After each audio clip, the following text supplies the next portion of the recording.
dito sa Pasig, inuuna natin ang pagkakataon ng mga batang Pasigueño para sa ganun tumaas ang kanilang edukasyon, tumaas ang kanilang kaalaman, at pag yan ang nangyari, aangat ang antas ng pamumuhay ng bawat isang Pasigueño dito sa ating lungsod.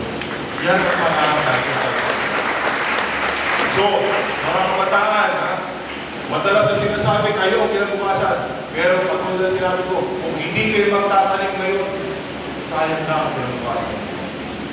Magtiyaga kayo, magsipag kayo, ngayon kayo magbanat ng buto habang kaya nyo pa. At pangako ko sa inyo, itong tagumpay ninyo ngayon ay isa pa lamang, muna pa lamang sa marami na kayong tagumpay na abutin. Panguli, mga bata, itong araw na ito, siyempre, happy kayo tapos na kayo sa high school. Pero hindi nyo maraakot ito kung hindi sa pagmamahal at pagkalular ng inyong mga kagulang. Alam mo kung mga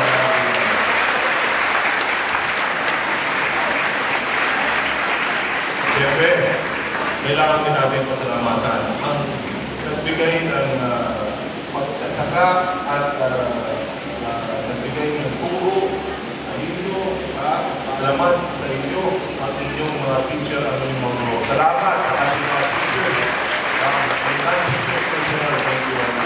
And lastly, sa buhay, tandaan ninyo, wala tayong pupuntahan kung hindi tayo marunong magdasal. Palagi po natin ilalagay ang Diyos sa puso natin because with God, everything is possible. Congratulations to our graduates. Mabuhay ang class of 2024.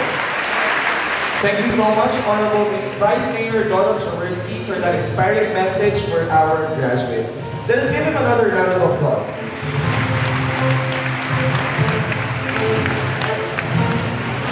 Ayun nga, palabas na yan At mga this guys point, we also kay have another Vice very Mayor special Donald guest. Jaworski. Mga guys, Let us thank him for Si gracing Vice us Mayor with Donald his Jaworski. presence in today's Nandito graduation na po yung mayor natin.